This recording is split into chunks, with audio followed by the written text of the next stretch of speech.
Welcome to my podcast on making tinctures. I am so excited to show you how to process some of these plants.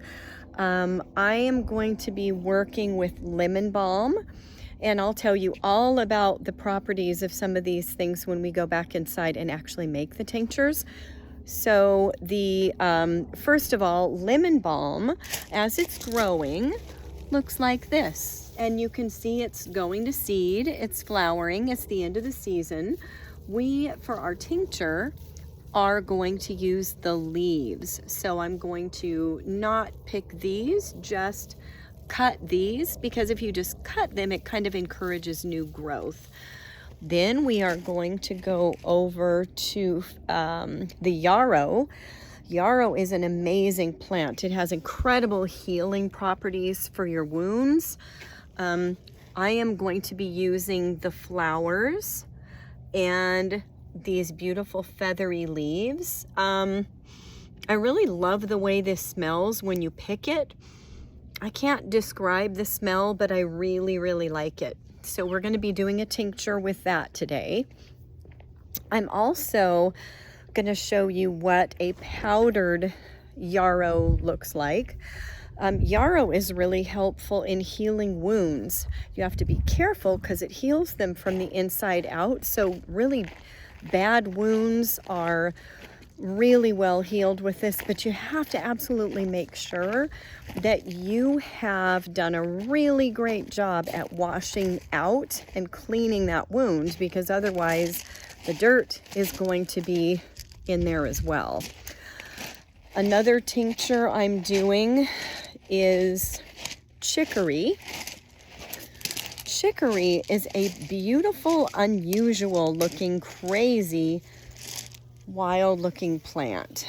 The funny thing about, and the bees love this, the funny thing about this plant and the flowers is that you only see the flowers in the morning. Later on in the day, this looks like a big giant weed and you wonder why you planted it in the first place. So for the chicory, I am doing chicory leaves and flowers, and that is a wonderful tincture that is going to be very medicinal. And let's see, is there anything else I'm doing today? Yes, I have made some feverfew tea.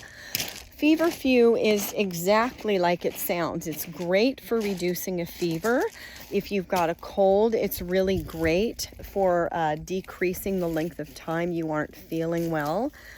And you can see, for those of you who know about chamomile, this looks similar to chamomile, but a lot of us in the valley have noticed that our chamomile literally did not bloom this year. All summer long, it just didn't bloom. I got 0 chamomile blooms, which is sad because chamomile is one of our favorite teas. It really relaxes you, helps you sleep. It's just fantastic. So this is what the garden looks like right now. I'm really grateful for the ability to have a late harvest. We've had a couple of extra weeks of warmth, so I'm able to get more watermelon. I pulled a giant 28.8 pound watermelon yesterday. I have a couple more that are probably going to be ready within the next couple of days. And all the tomatoes and zucchini and squash and peppers still have yet to be pulled. I don't have a lot of time, so I have to grab them while it's still hot so they don't go down the toilet with the cold weather. So let's go see what we're doing. Okay, you guys get to meet the dogs. This is Gideon. He's a troublemaker. This is Jack. He's the older one, so he's a little bit more sweet. Yeah, bless you. So here we are in the kitchen, and we are going to make some tinctures. So, I know, baby, I'm so sorry. So I had for you lemon balm already done, but It accidentally got poured down the drain this morning after 6 weeks of curing. So the good news for you is you guys get to see how we make it. So I'm going to tell you what everything is first, and then I'll tell you what it's good for. Actually, I'll tell you what it is, and I'll tell you what it's good for. Okay, feverfew tea. All I did was I pulled off the flowers, no leaves, just the flowers, and dehydrated it. I didn't freeze dry it, I dehydrated it. If you don't have a dehydrator, that's okay. Just look online and see how to dehydrate feverfew or whatever it is you're looking for in your oven. Okay, so that is going to be super simple for you to do. Feverfew, okay, so that is good for. The leaves and the flowers are used medicinally. Typical doses are 2 to 3 leaves per day, okay, but we're not using leaves. Okay, this is good for migraines and tension headaches. Now with migraines, it's not as good for reactive things, like you have a migraine. I mean, we're talking migraine, not a bad headache. We're talking an actual migraine. Feverfew works better preventatively. So if you take it regularly, you're less likely to get migraines. It doesn't necessarily work really well when you have a migraine to try and chase after the pain.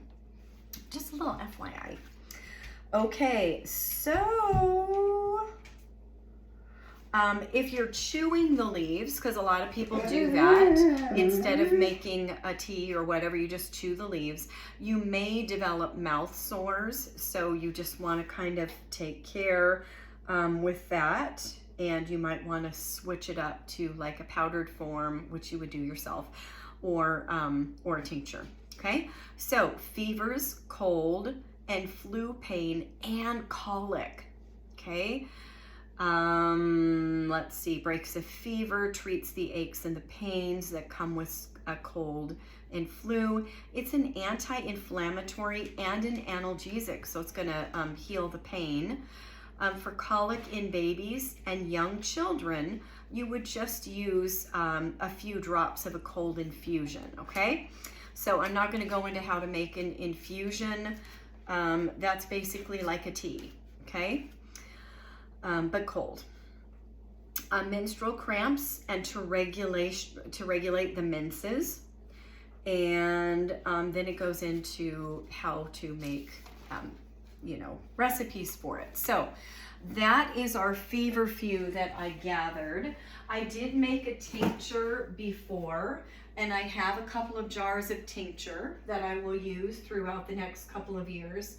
But I'm just storing the dehydrated feverfew in this mason jar, and I labeled, you always want to label what it is, what month and what year, if it's already processed, that you did it. Now for a tincture, you want to be labeling it with the actual date, because typically, and this was done 8/15. So tinctures are ready within 4 to 6 weeks or within 6 to 8 weeks. So I always just err on the side of it's 6 weeks, because then I don't have to worry about remembering. So this is yarrow leaves. Okay, remember the yarrow that I showed you outside with the fun little feathery leaves? That's what this is, and that's what we're gonna make. We're gonna process this tincture, because this has been brewing for a little bit over 6 weeks, so we're ready. So I'm going to show you how we got to this point with the lemon balm first. So I will talk more about the yarrow and then the chicory and tell you what those are good for.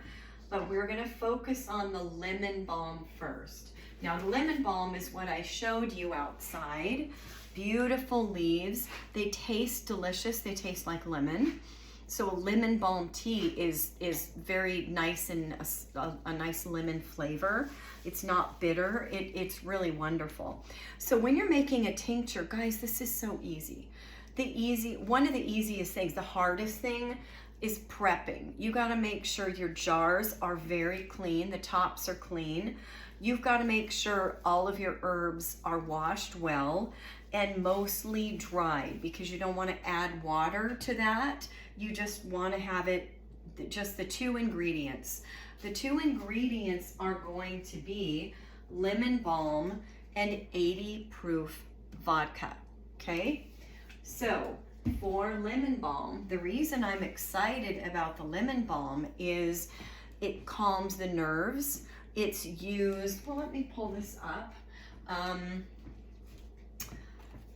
I actually read that it's also really great for hyperactive kids, and it says sleepless kids. Gosh, that sounds horrible.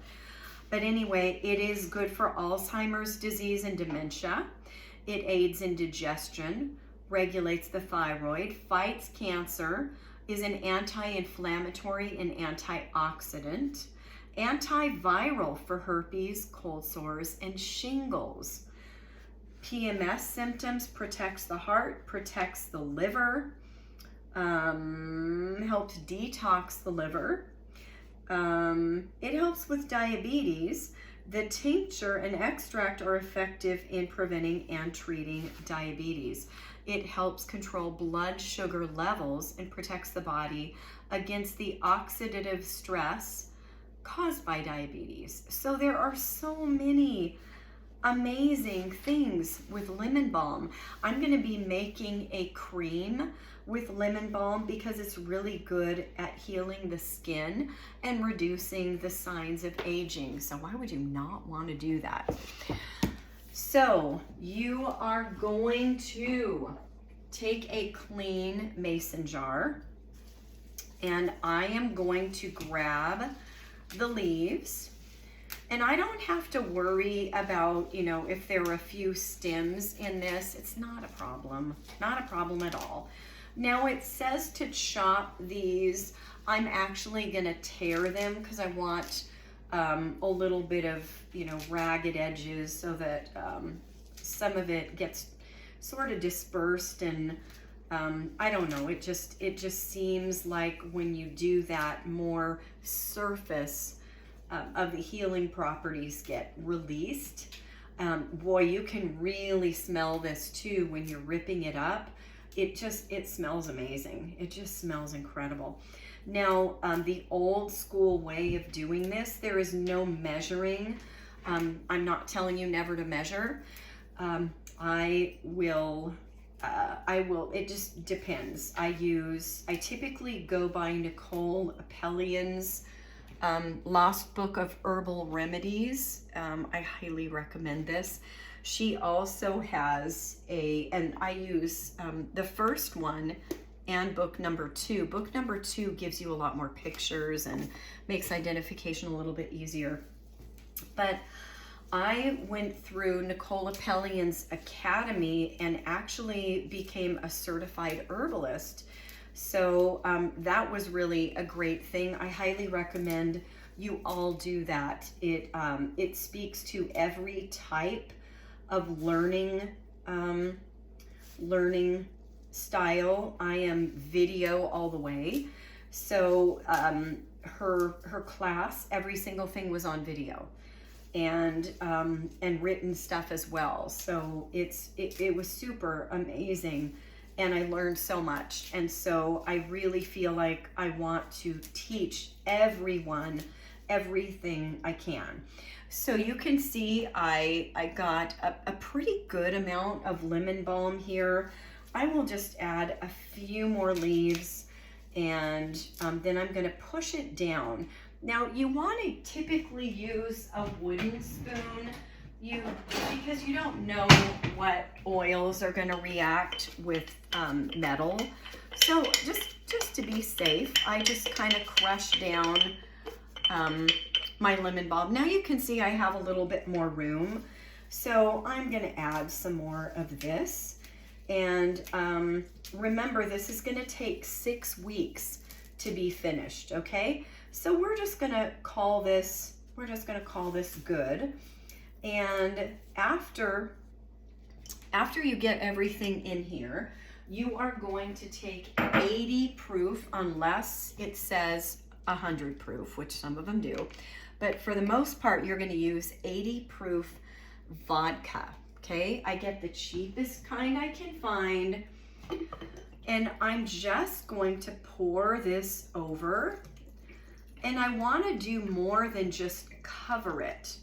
I want to put a decent amount of extra just in case it soaks in, and you want all of these leaves to be covered. So I'm going to label this. This is already labeled, although it has the wrong date because this is the one that got poured out this morning. So I'm going to write down, it says lemon balm tincture, but today is 10/3. I don't have to worry about the year, of course, because, okay, now see, there is a good amount here, and it's not floating. There's a good amount that's not covered. So when you see that, you open it back up, because otherwise that stuff's gonna mold. Now, when you have vodka, you have this heavy of a proof of vodka. It's, did you see what I was just getting ready to do? I need more lemon balm. Let me move this out of the way. You want to make sure it stays covered, because that vodka is going to kill, or it won't let anything grow, basically. Okay, so we are going to shake it every day, every other day, just to make sure everything is, doing what it needs to do. And then I'm going to put that, and I'll put that in my cupboard, and we'll call that good. So remember I told you about yarrow and the healing abilities of it? I actually made a yarrow powder. Yarrow powder is used when you take the flowers that I showed you outside and those beautiful feathery leaves, and you put them in the dehydrator until they're totally dry. Then I actually used a coffee grinder that goes zzz, zzz. That's kind of exactly what it sounds like. And I turned it into a powder, and that's what it looks like. So it smells a little like hay. So I just, in case you want to know what it smells like. And you are going to, when you get a big gash on your skin that's too deep for like just a mullein leaf, which is my go-to all the time. I cut myself sometimes.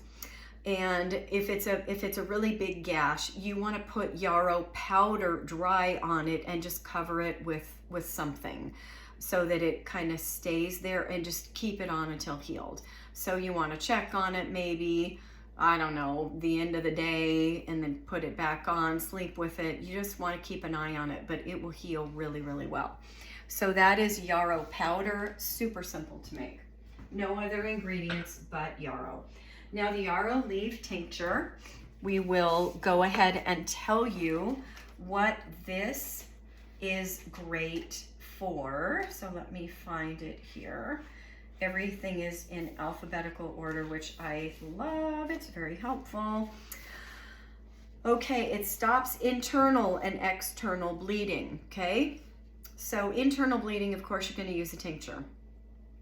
It's great for bruises, sprains, swelling, and hemorrhoids, okay? For those things, you're going to use a poultice of the yarrow leaves or the stems pounded into a paste. And then, or you're going to use infused yarrow oil or salve for the bruises, sprains, etc. It's an antibacterial and an antifungal. So think fungus infections. This is really great at treating them on the inside. Fevers, cold, and measles, okay? Your kids get the measles, someone gets the measles, use this. This is going to really help you. Now, if you want to know specific dosing and all that stuff, that is beyond the scope of this, not a podcast. All you have to do is look online or take the course, buy the book, keep the book in your emergency supplies with your medicine kit. You never know if the internet's going to go down. You definitely want stuff in hard copy, especially emergency medical stuff. Okay, it helps dental pain, mastitis, anxiety and relaxation without sedation, and menstrual problems as well. So it just talks about the tincture there.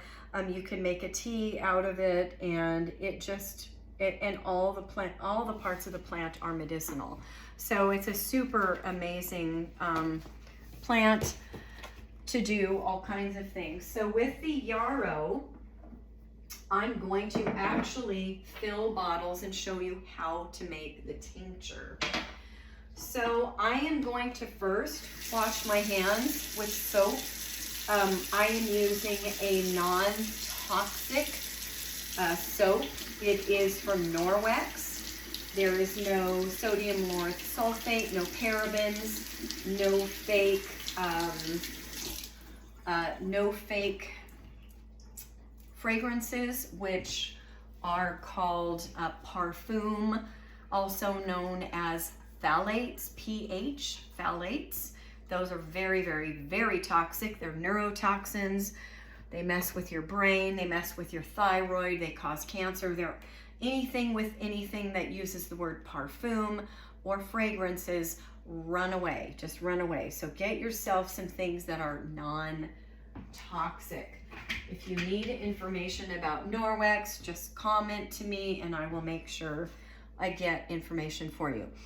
So yarrow, we are going to take this, and it has been curing for over 6 weeks, as I said.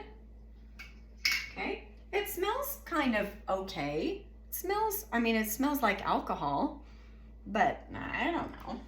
So I'm going to take the top portion out because it looks a little discolored. So that probably means absolutely nothing, but I'm taking it out anyway. Okay. Then I'm going to take all of this. Clearly I stuffed this way too stinking full. I could have just used a more giant jar. So you just dump it in a strainer, and you want to get all the goodness out. So here's why I wanted to make sure I washed my hands, because I'm definitely using my hands on this one. So I'm squeezing all of this out, being careful not to break my strainer because it's the only one I have, and without it, I'd be in a mess. Okay, so you can see there is a lot of tincture material.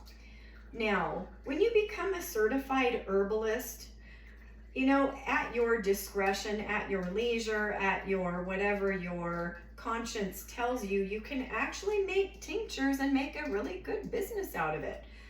However, that's not what I do this for. I do it to educate people. I do it to bless my friends and family and neighbors, and that's kind of what I do with mine. So I am going to take a prepared, meaning cleaned, tincture jar that I ordered on Amazon. I'm going to be labeling it also afterwards. So the tincture jar is dark amber color. It's glass. Use glass. Okay.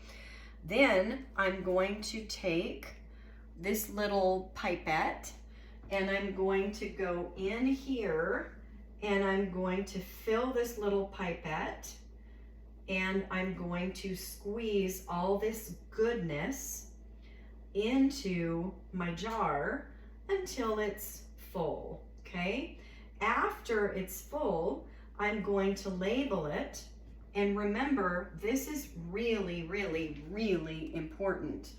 You want to label what it is, but the date that you put it in here. So if you get these tincture jars, I can't tell you what company it is off the top of my head, but it comes with labels. So I'm going to be writing yarrow leaf tincture and then I'll write today's date and the year. Very, very, very important. And then you want to store these in a cool, dark place until you're ready to use them. Dosing is in Nicole Appelian, it's Apelian in her book. It's also online. There are lots of ways you can find this.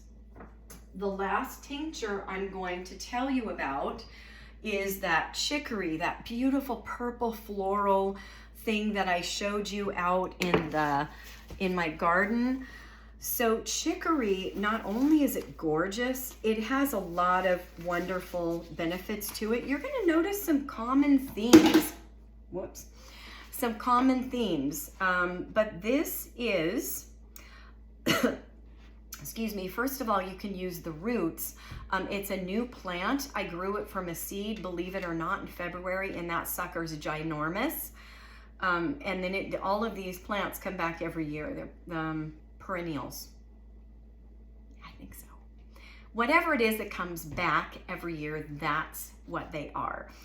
So the chicory root, in the fall, I'm going to be able to dig up just a little bit of it, and I'm going to dehydrate it or roast it, and then I'm going to grind it up and use it as coffee. I just want to see what it tastes like, not because I'm trying to do a coffee substitute, but I'm really interested in tasting what it tastes like, and I'm going to give it to a lot of people and ask them what they think. So the chicory roots and seeds help eliminate intestinal worms. Guys, I would imagine every single one of you has parasites and worms. It comes from meat, it comes from food sources, it comes from pets sleeping with you. It just comes from living. So getting rid of those is really good because those cause a lot of diseases. And that's not how typical Western medicine treats diseases. We pretty much just treat the symptoms. Here's a drug because you have a stomach ache. Here's a drug because you have headaches. Here's a drug because your blood pressure is high. On and on and on. So it would be kind of nice to get rid of the worms, right? So anyway, it gets rid of intestinal worms and parasites. They're antibacterial, antifungal, and hepatoprotective. Kidneys, protects your kidneys, helps your liver, it helps all the things. So they are being studied for use in cancer as well. The flowers and leaves are also used medicinally. It is a mild diuretic, so be careful. Don't get in your car and plan on being in traffic for 3 hours if you have just had some of this. It is a sedative and an analgesic, antibacterial and antifungal. So think of candida, yeast infections, candida in your mouth and in your throat and in your esophagus, very painful. And if you are taking asthma medications, chances are really good you are at risk for getting, the inhalers, the discs, or COPD. You are at risk. That's why you're supposed to rinse your mouth out, but you can't rinse your throat out. You can't really rinse your esophagus out. So you want to just kind of keep an eye on that, but this is a really good protective thing to do if you have those problems. Helps E. coli. Roots work to kill staph, bacillus, salmonella, as I said, E. coli, micrococcus, as well as athlete's foot, ringworm, and jock itch. Hope you guys heard that. Liver and gallbladder disorders, diabetes, digestive problems and ulcers, skin eruptions, swelling, and inflammations.